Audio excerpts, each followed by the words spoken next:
നമസ്കാരം. അടുത്തിടെയാണ് കോടികളുടെ സ്വർണം കടത്താൻ ശ്രമിക്കുന്നതിനിടെ കന്നഡ നടി രന്യ റാവു അറസ്റ്റിലായത്.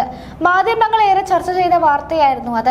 ഇപ്പോഴിതാ നടിയുടെ മുഖത്തും കണ്ണുകൾക്ക് ചുറ്റിലും ചതവ് സംഭവിച്ചതുപോലെ തോന്നിക്കുന്ന ചിത്രങ്ങളാണ് വൈറലായിക്കൊണ്ടിരിക്കുന്നത്. അതിന്റെ കാരണമാണ് എല്ലാവരും ഇപ്പോൾ അന്വേഷിക്കുന്നത്. സ്വർണ്ണക്കടത്ത് കേസിൽ DRI കസ്റ്റഡിയിൽ താൻ കടുത്ത മാനസിക പീഡനത്തിന് ഇരയായെന്ന് നടി രന്യ റാവു കോടതിയിൽ പറഞ്ഞു. കസ്റ്റഡി കാലാവധി അവസാനിച്ചതോടെ കോടതിയിൽ ഹാജരാക്കിയപ്പോഴാണ് നടി ആരോപണം ഉന്നയിച്ചത്. ഉദ്യോഗസ്ഥർ കായികമായി തന്നെ വേദനിപ്പിച്ചില്ലെങ്കിലും മോശം വാക്കുകൾ ഉപയോഗിച്ച് മാനസികമായി തകർത്തെന്ന് നടി പൊട്ടിക്കരഞ്ഞുകൊണ്ട് കോടതിയിൽ പറഞ്ഞു. എന്നാൽ ചോദ്യം ചെയ്യൽ ചിത്രീകരിച്ചിട്ടുണ്ടെന്നും ഒരു ചോദ്യത്തിന് പോലും നടി ഉത്തരം നൽകിയിട്ടില്ലെന്നും അന്വേഷണ ഉദ്യോഗസ്ഥൻ കോടതിയിൽ അറിയിച്ചു. കോടതിയിൽ എന്ത് പറയണമെന്ന് നടി അഭിഭാഷകൻ പറഞ്ഞു പഠിപ്പിച്ചതാണെന്നും ഉദ്യോഗസ്ഥൻ പറഞ്ഞു. മാർച്ച് 24 വരെ നടിയെ ജുഡീഷ്യൽ കസ്റ്റഡിയിൽ വിട്ടു. മാർച്ച് 3-നാണ് 14 കിലോ സ്വർണവുമായി നടി ബംഗളൂരു വിമാനത്താവളത്തിൽ വെച്ച് പിടിയിലായത്. കസ്റ്റഡിയിൽ ശാരീരിക പീഡനം ഉണ്ടായിട്ടുണ്ടോ എന്ന കോടതിയുടെ അന്വേഷണത്തിനായിരുന്നു നടിയുടെ വെളിപ്പെടുത്തൽ. ശാരീരികമായി യാതൊരു ബുദ്ധിമുട്ടുണ്ടായിട്ടില്ലെന്നും എന്നാൽ തനിക്കെതിരെ ഉയരുന്ന ഭീഷണികളും അധിക്ഷേപങ്ങളും വലിയ മാനസികാഘാതമാണ് ഉണ്ടാക്കുന്നതെന്നുമാണ് രന്യ കോടതിയിൽ അറിയിച്ചത്. എന്നാൽ രന്യയുടെ ആരോപണം റവന്യൂ ഇന്റലിജൻസ് നിഷേധിച്ചു. അറസ്റ്റ് മുതൽ ചോദ്യം ചെയ്യൽ വരെയുള്ള എല്ലാ നടപടിക്രമങ്ങളുടെയും കൃത്യമായ CCTV ദൃശ്യങ്ങൾ ഉണ്ടെന്നാണ് അന്വേഷണ സംഘം കോടതിയിൽ അറിയിച്ചിരിക്കുന്നത്.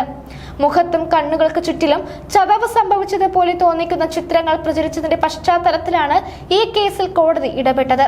രന്യ റാവുവിനെ അറസ്റ്റ് ചെയ്തപ്പോഴോ അതിനുശേഷമോ ശാരീരിക പീഡനം നേരിട്ടിട്ടുണ്ടോ എന്നായിരുന്നു കോടതിയുടെ ചോദ്യം. കർണാടക വനിതാ കമ്മീഷൻ അധ്യക്ഷ നാഗലക്ഷ്മി ചൗധരിയും ഇക്കാര്യത്തിൽ വിശദീകരണം തേടിയിരുന്നു. രന്യ റാവുവിനെ മാർച്ച് 24 വരെ കസ്റ്റഡിയിൽ വിട്ടിരിക്കുകയാണെങ്കിലും മാർച്ച് 11-ന് ഇവരുടെ ജാമ്യാപേക്ഷ കോടതി പരിഗണിക്കുന്നുണ്ട്. 14.56 കോടി രൂപ മൂല്യമുള്ള 14.2 കിലോഗ്രാം സ്വർണവുമായി മാർച്ച് 3-നാണ് നടി ബംഗളൂരു വിമാനത്താവളത്തിൽ പിടിയിലാകുന്നത്. ബംഗളൂരു വിമാനത്താവളത്തിൽ അടുത്തിടെ ഉണ്ടായ ഏറ്റവും വലിയ സ്വർണ്ണ വേട്ടയാണെന്ന് DRI വ്യക്തമാക്കിയിരുന്നു. ദുബായിൽ നിന്ന് എമിറേറ്റ്സ് വിമാനത്തിലാണ് നടി ബംഗളൂരു വിമാനത്താവളത്തിലെത്തിയത്.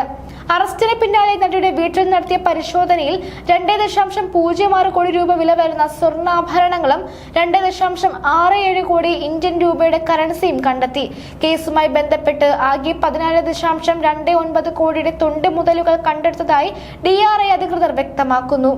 യാത്രയുടെ വിശദാംശങ്ങൾ അനുസരിച്ച് കഴിഞ്ഞ ഒരു വർഷത്തിനുള്ളിൽ 27 തവണയാണ് രന്യ ദുബായ് സന്ദർശിച്ചത്.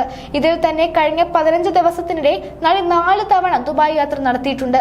ഓരോ ജീവിതവും ഓരോ കഥകളാണ്, വേറിട്ട കഥകളുടെ ഒരു കൂട്ടായ്മ.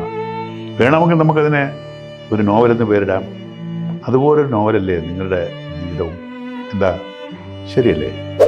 നിങ്ങളുടെ അനുഭവങ്ങൾ, കഥകൾ എന്തുമായിക്കൊള്ളട്ടെ, അത് കേൾക്കാൻ DNA ന്യൂസിലൂടെ ഞാൻ എത്തുന്നു. കഥ പോലൊരു ജീവിതം, അതിനായി ഞാൻ നിങ്ങൾക്ക് വേണ്ടി കാത്തിരിക്കുന്നു. നമുക്ക് ഒന്നിച്ച് കാണാം, കുറേ കാര്യങ്ങൾ സംസാരിക്കാം, വേദനകൾ പങ്കിടാം. നിങ്ങളുടെ വിഷയങ്ങൾ, അനുഭവങ്ങൾ അത് ഞങ്ങളെ അറിയിക്കേണ്ട വിലാസം താഴെ കൊടുക്കുന്നു.